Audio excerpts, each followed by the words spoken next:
audio call गर्छु रुको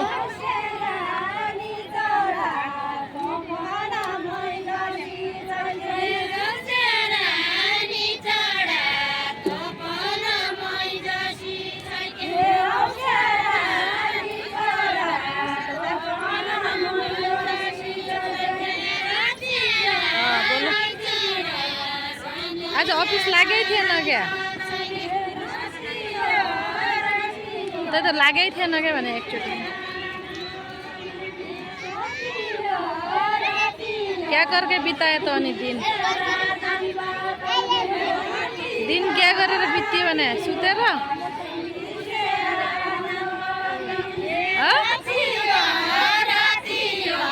दिनभरि त होली खेलेन होला बिहान एकचोटि खेले त हो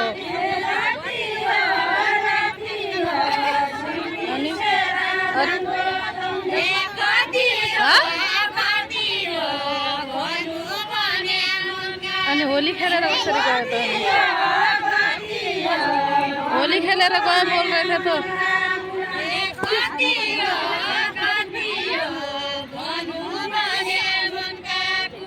कितना खेला था होली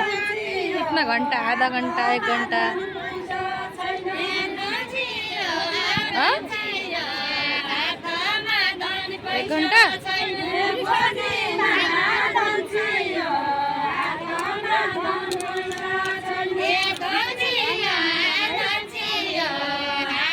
घर जाने भने त मम्मी यहाँ खेलमा बिजी भइगयो न रामसिंह गाली गर्न लागेको छ मासु ल्याउने भन्यो मासु ल्याउने भन्यो रामसिंह चाइनिज खाने भन्यो त्यही त मासु लगेको थियो बनाउन हुन्थ्यो रोटी हाल्नु हुन्थ्यो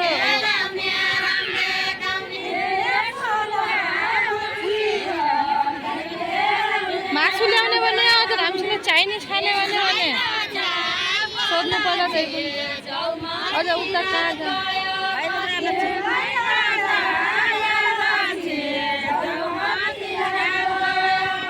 त्यही मैले भन्यो अहिले फोन गर्नु पर्ला पप्पालाई मम्मीलाई भन्नु पर्यो के भन्नु मासु लगाएर चाहिँ के आनन्द हुन्छ मासु लाग्यो अनि रोटी हाल्यो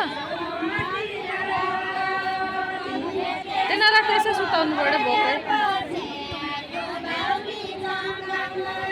मम्मी त छोड्ने मम्मीलाई छोडेर बाहिर जानु पर्यो क्या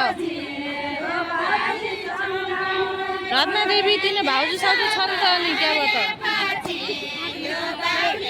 रामसिंहको फोन आयो है हजुर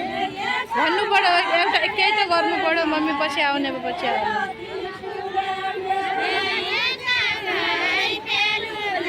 रामसिंह पनि फोन गरिरहेको छ आफू पर हेर्नु गएको छ फोन गर्न लागेको छ सानो छोरी रुन लाग्यो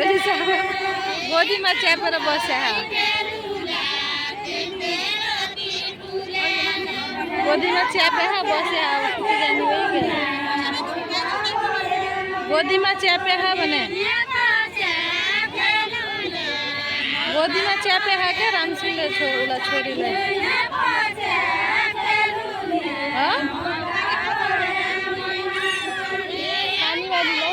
तुलिवाले त मोबाइल चलाउनु छ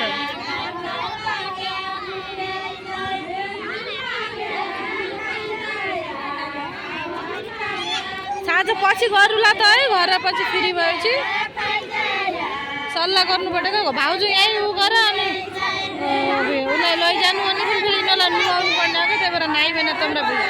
अङ्कल आएछ आउँला बोलुडा भनेर